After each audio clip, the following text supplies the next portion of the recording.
Part one, who the fuck did I marry? No, seriously, part one, who the fuck did I marry?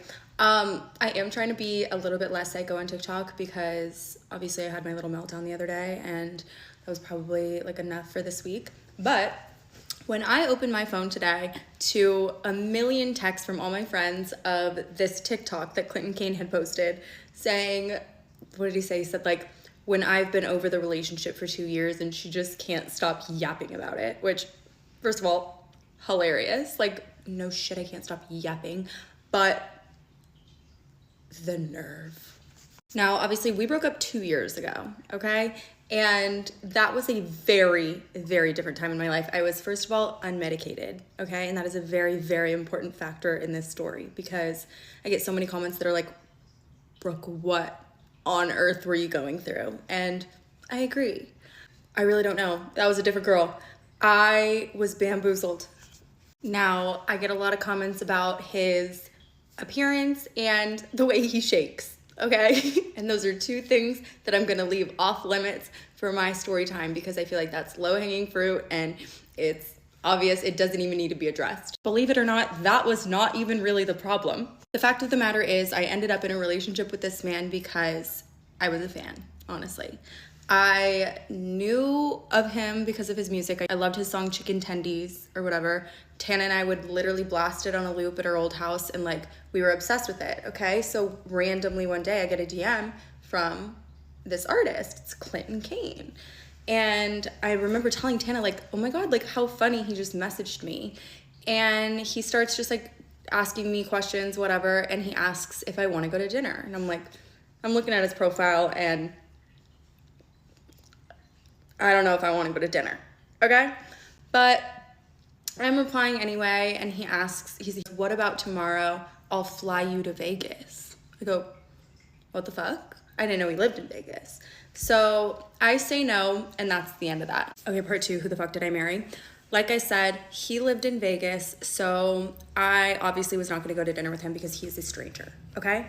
But he persisted, all right? In the course of the next few months, he would slide up on all my stories, message me constantly. Some would call him obsessed, honestly. But what am I gonna do? I'm not gonna fly to meet a stranger, okay? But one day, I get a DM where he says, hey, I have a show tomorrow in LA, like, would you wanna come? And again, I loved his music, so I was like, absolutely, I will definitely come because it's like, that's so much less pressure. I don't want to go to dinner with this man. Like I said, I saw his profile, but I want to see the show. So I ask BB to come with me and we get ready to go, okay?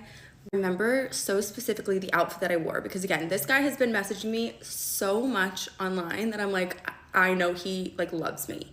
So I wore the ugliest outfit you could find. Like BB knows, I said it to her. I was like, I just want like to look as unattractive like to him as possible because I just don't want that to be the vibes. All right. She and I go to dinner and we go to the show. It's amazing. Okay. He was amazing. I don't know what's happened since then, but he was slaying at the time. After the show, we go upstairs. I think he was at like El Rey Theater or something. And everybody's like mingling. A few of my friends were there. I remember Max and Cover were there. Markel was there. One of my best friends, Justin Horowitz, was there. Like I was like mingling with friends and he like came over to me and started talking to me, whatever. And we like hit it off. And I'm gonna tell you guys something that you might not believe, but he looked really good, honestly. He was way taller than I thought and he had a really cool outfit on. And I was like, you know what? He's not as bad as I thought he was, okay? So we end the night, I go home, nothing happens, and he texts me after the show and he's like, would you wanna come back tomorrow? And I had an amazing time. I like loved the show, so I was like, you know what? I'll go back. Amari also loved his music, so I texted Amari and I was like, would you wanna come? Would you wanna come with me to see Clinton Kane tomorrow? And whatever. I bring Amari the next day, okay? Same show. We do the same thing after, and then Amari and I go back on his bus, okay? And honestly, we had such a good time. Like, we're like cracking up on the bus. We're with a bunch of friends. Amari's having the best time. I'm having the best time. He's funny. He's cool. He's like charismatic. I'm like, you know what? Like, maybe he's not that bad, okay? We all get off the bus and go to the club. We all get super drunk, and me and him end up like making out. We're like very much together at the club, and that was the start of something very horrible. Okay, part 3, who the fuck did I marry? All right, so after the club, he and I went alone to a little diner in LA called Mel's Diner. It's 24 hours. You can go after the club, get fries, shakes, whatever. And he and I order literally every single thing on the menu, and we sit there for like 4 hours and just talk, okay? And this is the point where he tells me about what had happened to him in the year prior, all right? This would have been, I guess, 2020, like during COVID, okay? He tells me his mom, his dad, and his brother all died in the same year, okay? Which is fucking horrible. Like, obviously just unimaginable. So I'm like blown away. I knew that his mom had died because he had openly talked about like how one of his songs was about her and stuff, but I had no idea about the rest of his family. So I was like, holy shit, first of all. And I feel like I completely changed my opinion about him because I'm like, at this point, I'm thinking he's just like this weirdo sliding into my DMs, and now he's very like human to me because I'm like, oh my God, I cannot believe you could overcome something like that. Like, that's insane. This is very important to the story, okay? Because I need you guys to understand how I ended up in this scenario, all right? Then he starts telling me how he got into music. He's telling me how he was homeless and he would backpack around Europe, like literally sleep on benches and busk, like in parks, to make money. And he got discovered, whatever. And then obviously, I guess I'm in Love came out, and he was really successful from that song. But I'm just looking at this guy like, I have never met anybody like you, because first of all, I could never be touring a year after like that kind of extreme tragedy, first of all. Second of all, you would never catch me dead sleeping on a bench on purpose. So I was like, this guy's really like special.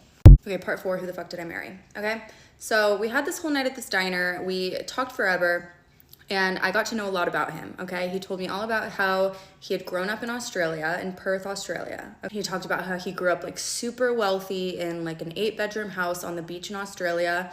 His mom was a pastor. He said she was a pastor at Hillsong United, which is like one of the biggest churches, I guess, in Australia. I don't know. He studied medicine, which I loved because I was like technically pre-med when I was in college also. I didn't graduate, but doesn't matter. So I was like, oh my God, we have that in common. Like, this is like a really well-rounded, like amazing guy, okay? And like I said, he doesn't live in LA. So the next night he calls me and he's like, listen, I have a date planned for us. I'm picking you up at 8, whatever. And he does, okay? We go on this date. It's like a beautiful restaurant, whatever. We have the best time. We talk forever. We go to the beach, yada, yada. I go home. And the next day, he calls me and he says, I am so sorry and I'm so afraid to tell you, but I just got on set for my music video and I tested positive for COVID. Obviously, I had just like had this whole extravagant date with him the night before. I would 100% have COVID. We were like making out on the beach the whole night, which is like traumatizing but true. Okay, so I'm like, this man gave me COVID. And he's like, there's nothing I can do. I'm so sorry, but like, obviously we both have it. So I'm quarantining at the one hotel if you want to come and stay with me. So I was like, I mean, like, fuck, like I have COVID now. I have 2 roommates. Like, guess I gotta go. I don't know, again, unmedicated. I show up to the hotel, okay? And I move in with the man. Part 5, who the fuck did I marry, okay? So I'm at the one hotel, one of the most beautiful hotels in all of Los Angeles, okay? It's like several $1,000s a night for like a nice room. So I'm living the life. We're ordering room service every night. We're just having so much fun. And I'm like, you know what? Maybe I date this guy. Keep in mind, we are not separating, so I have no opportunity to view his online presence, all right? Because that is another really important factor to the story, because had I seen the shaking that was occurring, I might have thought differently. Okay? But he's in person, he's really normal, he's charismatic, he's Australian, he's a beautiful musician, he's singing to me and playing guitar every night. I'm like, you know what? I'm falling for him, okay? I know, but You asked. As more time passes, we eventually move to like an Airbnb in Marina Del Rey because he wanted to be by the beach. And so we go over there. And this man is not allowing me to go home, okay? This was the first major red flag. Like if I had a morning where I was like, okay, like I want to go home and like get new clothes and shower and like just be a human and be alone for a second, he would immediately like shut down. Like, why don't you want to be with me? Why would you want to go home? Can I come with you? Like just very strange. And I did not like that. A normal person would have seen this as like a big major like no in a relationship, okay? But I am not a normal person. So I was like, he wants to be with me all the time. He is obsessed with me, of course. You know what I mean? So unfortunately, I believed it was a good thing at the time, all right? And I had a bunch of people in my ear. I had like mutual friends. Like Zach Sang was a really important one too, okay? We were all hanging out together all the time. And when Clinton like maybe wasn't around, I would have these people in my ear like, Brooke, if you do not date this man, you are so stupid. Like, first of all, he's gonna be huge. He's so talented. He's so special. He has like the most amazing story. Like, you have to date him, okay? And one thing about me is I'm easily influenced. So I start dating the man. Part 6, who the fuck did I marry? Okay, we are now in a committed relationship, all right? And one thing about Clinton is he loved to go on a trip, all right? He wanted to get me as far away from everybody else as possible. So this time it was Joshua Tree. He's like, let's go to Joshua Tree. Let's just spend the weekend. It'll be so relaxing, amazing, whatever. We can work. Great. On the way there, we get pulled over. In his car, he drove a Model X at the time. And when the cop asked for license and registration, he gave his license, his Australian license, and he gave the registration to the car, which was not his car. So I thought that was strange. And then the cop is like reciting his information back to him, and he says, you were born in 1999. And I am under the impression that my boyfriend is a year younger than me, okay? And this would make him like 4 years younger than me. I'm like, that's really strange. But we keep going, and I ask him about it, and he's like, oh, like, that's a fake ID. I got it mixed up. We got lucky. And I'm in my head like, that doesn't happen, but whatever. Also, who has a fake ID to appear younger? Anyway, we go to Joshua Tree and we have this whole little trip, whatever. We're barbecuing and hot tubbing and having this whole little couples vacation, okay? And everything is going perfect until the nighttime, all right? And this is when we had our first major blowout fight, all right? This is a very important turning point because our entire relationship was blowout fights, okay? But what's important about them is that they were literally out of thin air, okay? So this one was because we're eating our dinner that we made, okay? And I am looking at my phone, okay? Keep in mind, I'm not at a family dinner. We are on a couples retreat where we have spent every single second together for the past 48 hours. Why would I not be allowed to look at my phone? This is when he proceeded to tell me it's a major trigger of his for someone to not pay 100% attention to him at dinner time because that's what his mom used to do to him, all right? And his mom was very neglectful.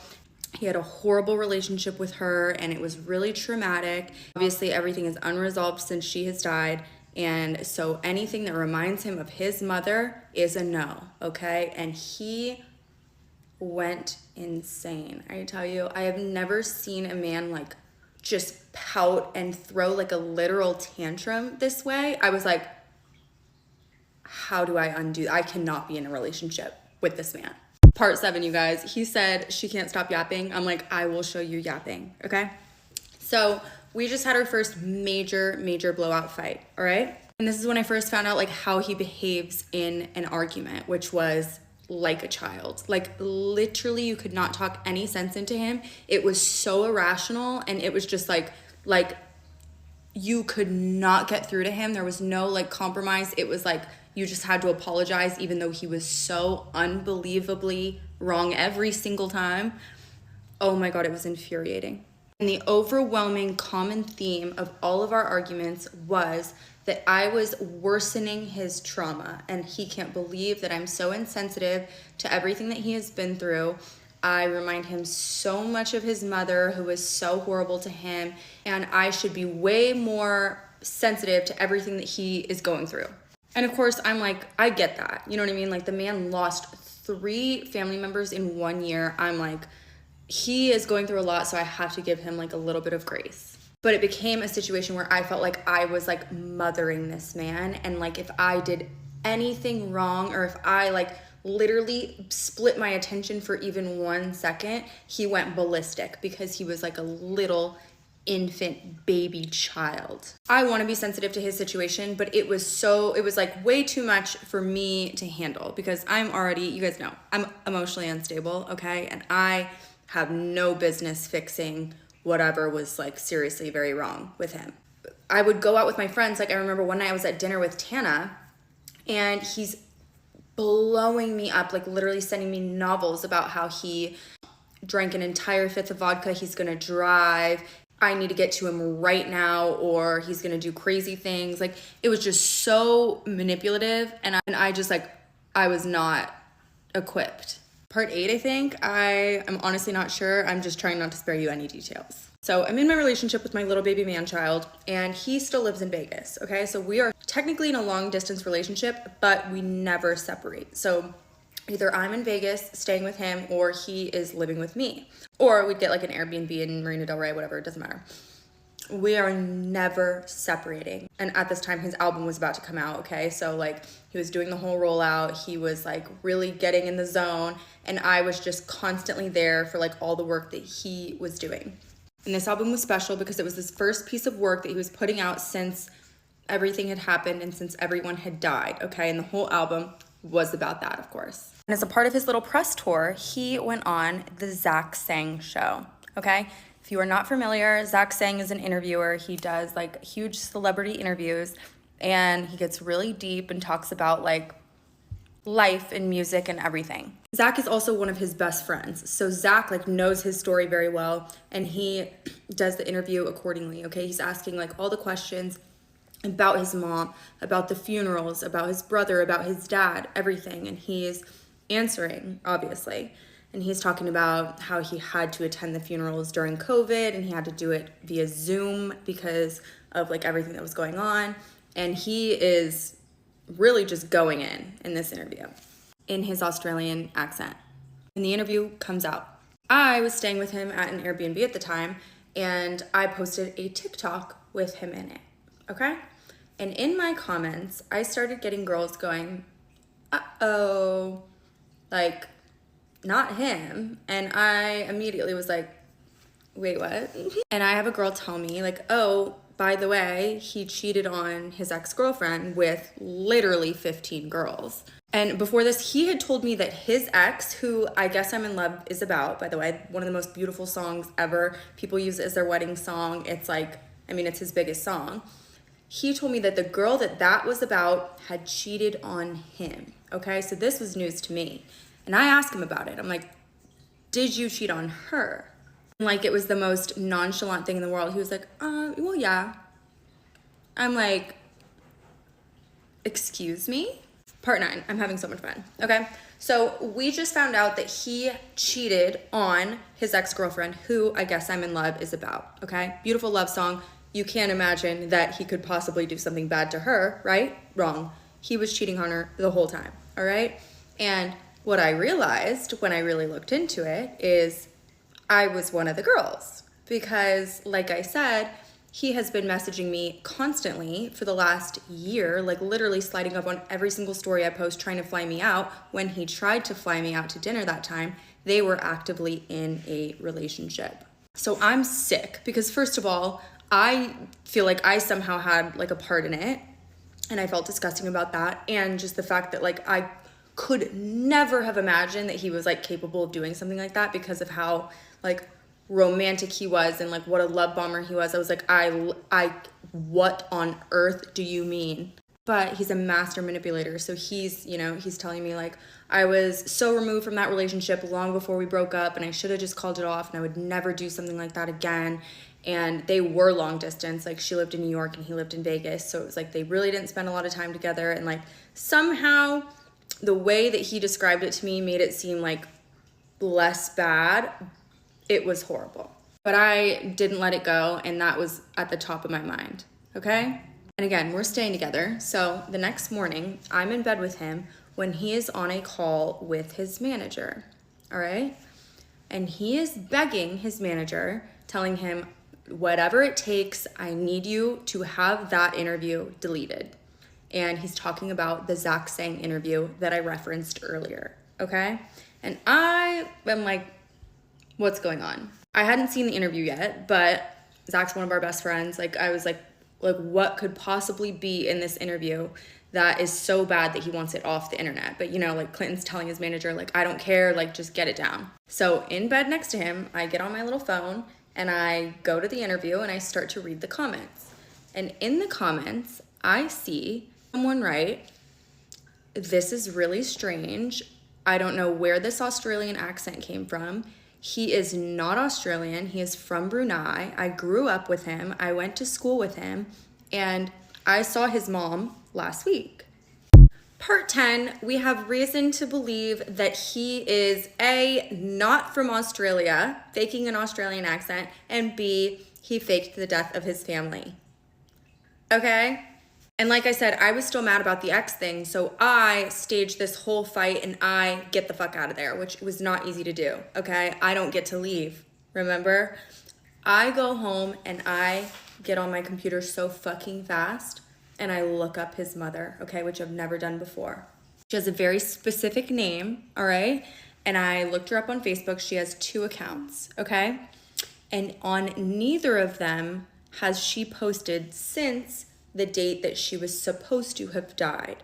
So in my head, I'm like, okay, it's possible she's dead. But it's also possible that she is not, which, like, you guys. But here's the thing, okay? He had told me so many stories about his childhood and his life growing up, and told me all about his mom and what she looked like. She was Norwegian and blonde, okay? He would tell me about what his house looked like and how they had nannies and maids. And he was so wealthy, and his mom would leave for months at a time because she also had, like, she had all these, like, crazy businesses in addition to her being a pastor. Like, I don't even know how in my right mind I, like, did not see right through this, but he would tell me all these elaborate stories. And now I'm looking at her Facebook profile, and his life was nothing of the sort, okay? I can see the house that he grew up in Brunei, by the way, not at all in Australia. Keep in mind, I live with this man and he has a fucking Australian accent. His mom is obviously Asian, as is he, which, like, why would you lie about that? It's such a strange thing to lie about. And everything was fake. So while I can't immediately tell that she is alive, I can tell that he is a extreme pathological liar. Part 11, you guys, I now know that my boyfriend, who I've been with for several months, who I spend every single waking second with, has literally completely fabricated every single detail about himself. I know nothing about him. And as, like, lighthearted and, like, funny as I can make the story now, like, I cannot explain to you, like, what I felt in that moment. It was genuinely the worst feeling I've ever felt in my entire life, because it was like I've never been obviously lied to in that way, but, like, I spend so much time with this person. He's my best friend. I'm in love with him. I am dating him. Like, he's the closest person in the world to me, and he made himself up. And just, like, my nature, it's impossible for me to get rid of somebody. So I knew, like, obviously what I know, I have to break up with him, and I didn't want to. So I was like, what the fuck do I do? I know that sounds so dumb coming out of my mouth now, but it was like, I knew that if I had the conversation, I had to break up with him. So I was like, I wasn't even sure that I wanted to have I almost wanted to just, like, pretend I didn't know. Again, I was unmedicated. But I did text him and I said, listen to me. I'm going to give you the opportunity right now to tell me if there's anything that you've lied to me about at all.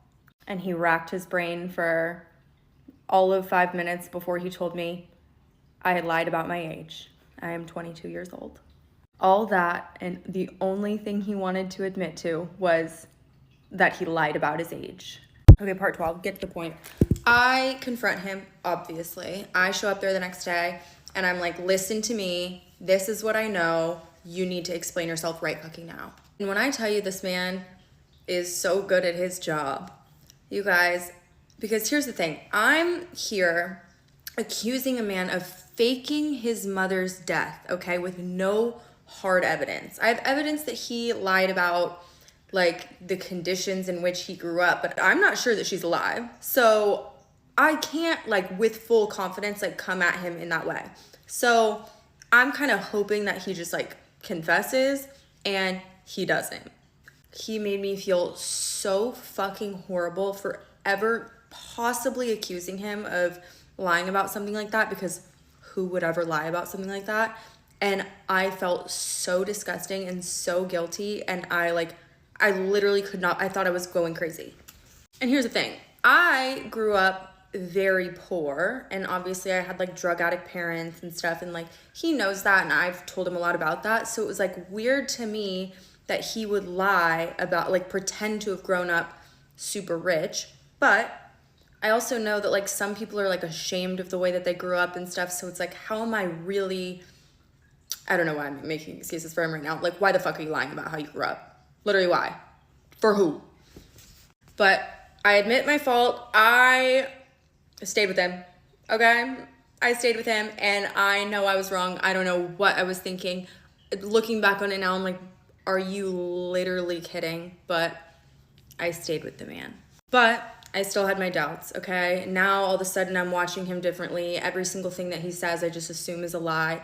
And we're fighting constantly about everything. I remember one night he literally started hysterically sobbing because I said, as a joke, that Kid Rock was hot. All right, part 13, lucky for him, I want to go to bed soon. But I will spare you guys the details of how I found out that I was getting cheated on, okay? But boy, was I. Y'all have seen him. Like, was I wrong to think I didn't really have to worry about that? It's truly amazing what he was able to accomplish. But he was, in fact, cheating on me with so many people. Like, literally, and like I said, we spent every single second together. So if I, like, matched up the timelines, it would be like we were, like, laying in bed watching Bridgerton, and he'd be, like, sending a dick pic to somebody else. So that was something. And that is ultimately why we did break up. But what's interesting about that is we broke up because I accused him of cheating, and he couldn't believe I would ever have the nerve. He was fully cheating on me. Like, but can you believe that? Like, he broke up with me. Like, how embarrassing is that? I shouldn't even tell you that. But you guys know that story. I was a wreck. Did not handle that well. I was not doing well. It was a really, really rough time. All right, but it was only then that I had the confidence to bring the mom thing back up again. So we're on the phone, and I'm hysterically sobbing, and I'm asking him, how could you do this, blah, blah, blah. Do you need to be institutionalized, etc. And I ask him, also, why did you fake the death of your family? And of course, he denies it, and I then tell him, I've been talking to your mother. I had not been talking to his mother, but that got him. He finally admitted that he did, in fact, fake the death of his mom and his brother. His dad is dead. Not that that's a good thing, but there's 1 out of 3 that are dead. The rest are still kicking. So I guess it's like a positive. If you think about all his songs about how he like just wishes he could talk to his mom one more time, it's like, call her. Anyway, it has now been 2 years since we've broken up, and he had the nerve to post a TikTok today saying that I cannot let it go. And I just want to go on record and say, no fucking shit. Apparently his new song comes out on Friday, and the man will do anything to get a stream. So honestly, you guys, do him a service. He needs money for therapy. And if you take nothing else away from this story, just know that treating underlying mental health conditions is very important, because had I known what was wrong with me, I would have never gone near that man to begin with. Because a lot of people ask me, like, well, did his accent ever, like, go in and out? Like, did you ever notice that he, like, didn't have an accent? And truthfully, he never, almost never had the accent with only me, okay? Like, he would turn it on when my friends were around or when we're at dinner with people or whatever, and I was like, okay, slay. But, like, you know, he's a performance artist, but I didn't really think that much of it because obviously, like, I'm American, and I just figured, like, he was, like, mirroring me. Sometimes if I felt like he was really being irrational, I would record our arguments because I'd like to show them to him the next day. He knew I did this, by the way. This is not illegal. And there's just nothing Australian about him. I'll let you be the judge. It's uncomfortable. You can say it to fucking anyone else. You can go with Tana and say it. When I'm in that room, you don't. Because I'm saying it right now, I'm uncomfortable. You want to keep saying things I'm uncomfortable about? Keep going. I'm just going to be, like, weirded out. I'm going to be like, oh, wow, that's crazy. Something I brought up to my girlfriend that I said was uncomfortable. She doesn't acknowledge it, nor respect that I am uncomfortable about it. And she doesn't want to stop saying it, even though it doesn't demoralize her personality or her value. You literally No, don't it even know doesn't. what It that doesn't means. demoralize your personality. What are you even talking? What are you talking about? Here we go. Turn off. That is not what Here we go. demoralize means.